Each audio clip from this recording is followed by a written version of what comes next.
President, good morning. How are you? Buenos días, Roberto. Buenos dias. Bro, President, let's start quickly. Why are you running for New York City Comptroller? We have a multi-front crisis right now in New York City. We have the worst housing affordability problem we've had in our history. We have real public safety challenges connected to a broken mental health system. We have constant threats from Trump. I am running to be the next New York City Comptroller to take on these challenges, to use the powers of the office to get more affordable housing built, to invest more in inpatient psychiatric care so that people are not left to suffer on the streets, and to fight back against Trump. This is my agenda. It's why I'm running. Talk about some of the endorsements you have. I'm really thrilled at the large, diverse citywide coalition that has come behind us. All three borough presidents, Democratic borough presidents, Vanessa Gibson from the Bronx, Antonio Reynoso from Brooklyn, four Congress members, something like 30 Assembly members, over 140 endorsements citywide. Also, very strong labor coalition behind me. The largest public sector union in New York City, DC 37, the largest private sector union in New York City, 1199, our healthcare heroes. So we have a great coalition, and it's still growing. We got a little over 5 weeks to go, and I'm just proud of all our momentum. How are you doing with the money? How's the money coming along? I'm incredibly grateful that we've had uh, thousands of New Yorkers contribute to our campaign, and that it's pushed us to the lead in fundraising, far ahead of all my opponents combined. And it's going to give me the luxury of not having to spend all day on call time down the home stretch. Bro, President, look, as you know, there's a mayor's race happening simultaneously. There's a bunch of down ballot races happening in June, meaning for the Democratic nomination. And let's be real, the average person, most people don't know what the office or who the comptroller is or what the office does, right? Now you're running against Council Member Brannon, who's the finance chair, South Brooklyn native. You know, please draw a distinction for the average person. What differentiates you from Council Member Brannon if I'm running into you, let's say in on the 23rd Street in Lexington train station, and you're doing retail politicking, and I say, why should I vote for Mark Levine and not Council Member Brannon? Well, I respect all three of my opponents, and I'm not going to I'm sorry, and I forgot attack to that. mention Ishmael Malavé Perez. Let's give him the Yeah, so, respect. and I'm not gonna attack any of them, but I'll talk about what I think makes me special. I have been identifying and taking on big problems in this city my entire career and succeeding in making change. That started in my time as a New York City public school teacher when I taught bilingual math and science, como tú bien lo sabes, hablo español. I started in a junior high school in the South Bronx in District 7 in the 90s. And many of the families of my students had no connection to the formal financial system, no bank accounts or credit cards. And for them, banking was check cashing stores and loan sharks and pawn shops. And so I did something about it. I organized and founded a community development credit union in Washington Heights. It's called Neighborhood Trust. It's federal credit union, still going strong. It's made $100 million of small loans uptown. I saw a problem, I organized, we made an impact. I got to the city council in 2014 at a time of soaring evictions. We had 25,000 a year at that point, and I organized and won a battle to make New York City the first place in America with a right to counsel for tenants facing eviction in housing court. It's been a game change for tenants in New York City and started the national movement.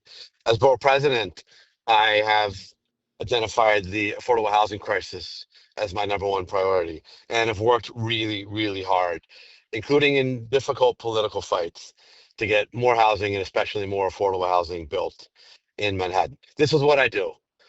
I identify big problems, take on tough fights, and organize to achieve victories for New York City.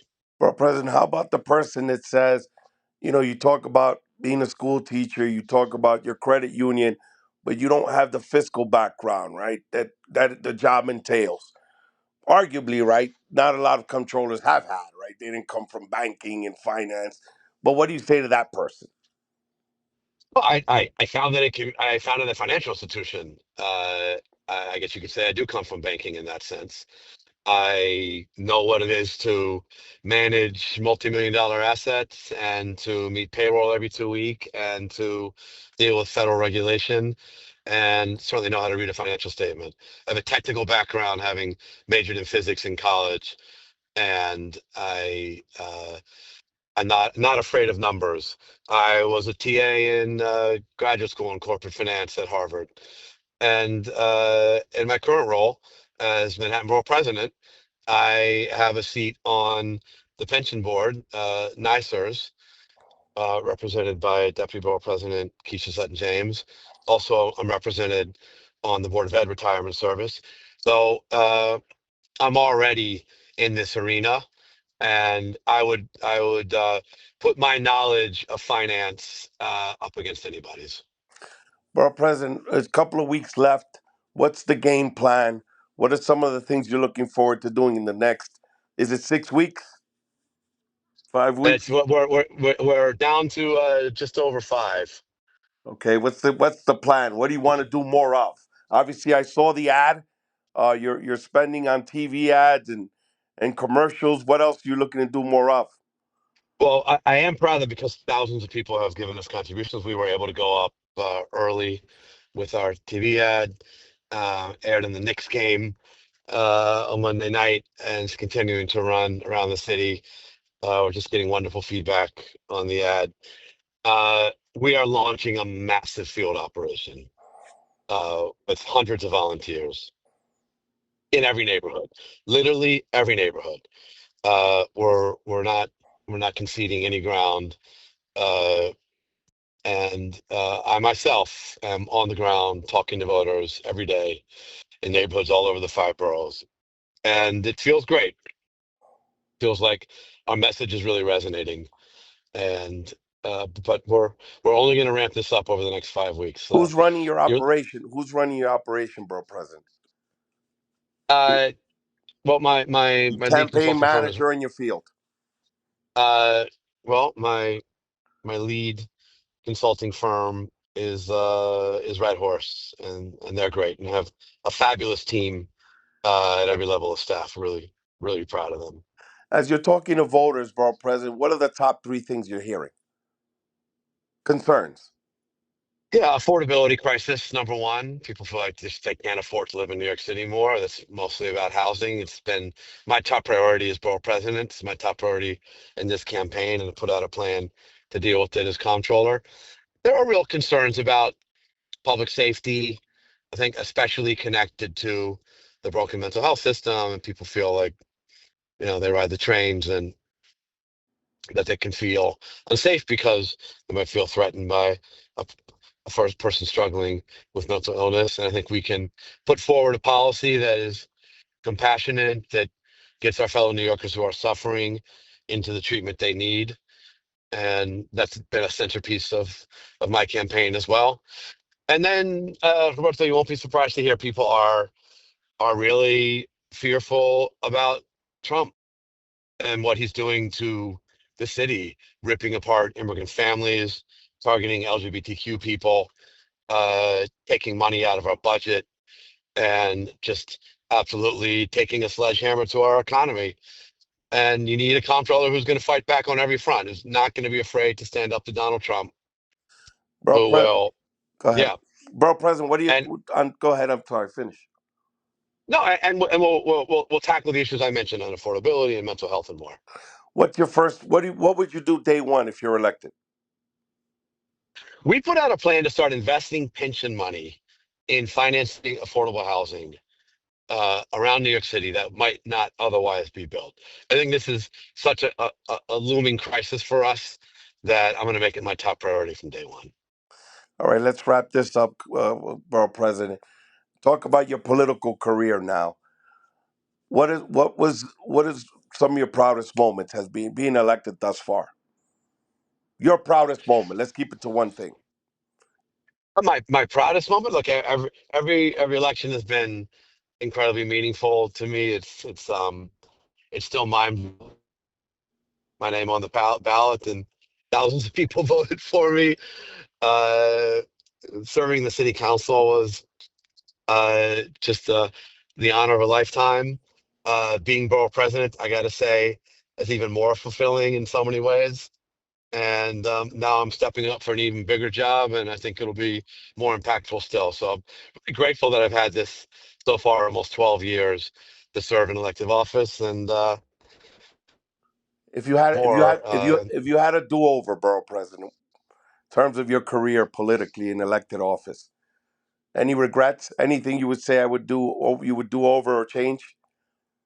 Uh, no regrets in terms of offices I've run for, because even when I've lost, and I have lost, as you well know, uh, it moved my career forward.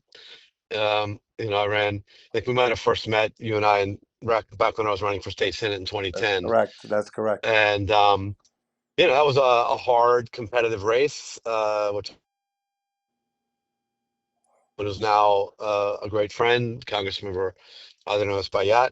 But I don't think I would have made it into the city council eventually if I hadn't shown myself in that race to be, a serious candidate, a serious competitor. So I say to young people, don't be afraid to put your name on the ballot. If you can run a great race, you can move your career forward, even if you don't win. It's definitely happened for me. We're gonna wrap this up, borough president. Let's say one message, one parting words in English and Spanish. Make your pitch. Bueno, estos son momentos difíciles para Nueva York, con la amenaza de lo que es el maldito en la Casa Blanca. Pero la verdad es que mi esperanza es que con nuevo liderazgo, Nueva York puede defender a los neoyorquinos, tantos inmigrantes, en toda la población.